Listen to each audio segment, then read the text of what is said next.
We are with Stewart Welch, our financial expert here on Money Tuesday. Good to see you. Good morning. So today's topic, we're talking about if this situation presented itself to you, say you have a pension plan and you're leaving your job and you're getting a lump sum of money. That's just one example. What do you do with it? Do you take a lump sum or do you take it in lifetime payments? And that happens to a lot of people, right? It does. So, Janice, a lot of people that have pensions, a lot of times the company will offer them either an opportunity to take a lump sum or lifetime payments.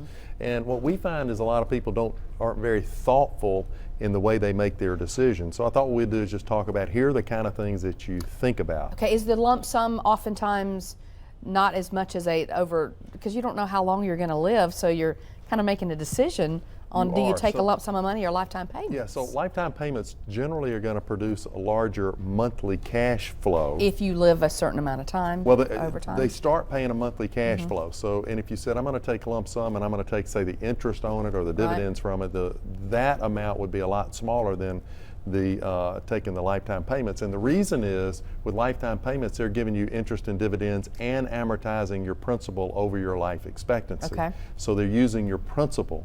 And so there's a lot of different ways you think about that. Now you can take interest, if you took a lump sum, you can take interest and principal and you could amortize, start taking some of your principal too and kind of do it yourself.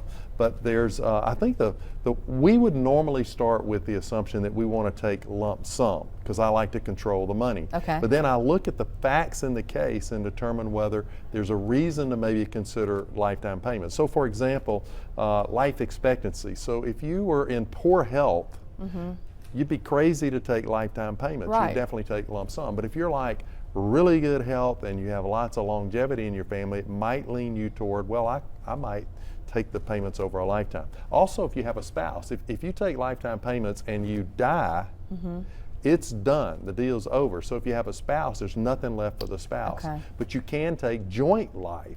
You get a smaller payment, but you get it over both lives. But then you want to look at the health of both you and your spouse. So if you both had really good health, that might lean you again toward taking those lifetime payments.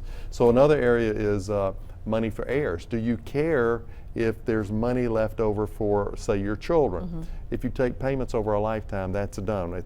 Even on a joint life, at the last of you to die, it's gone.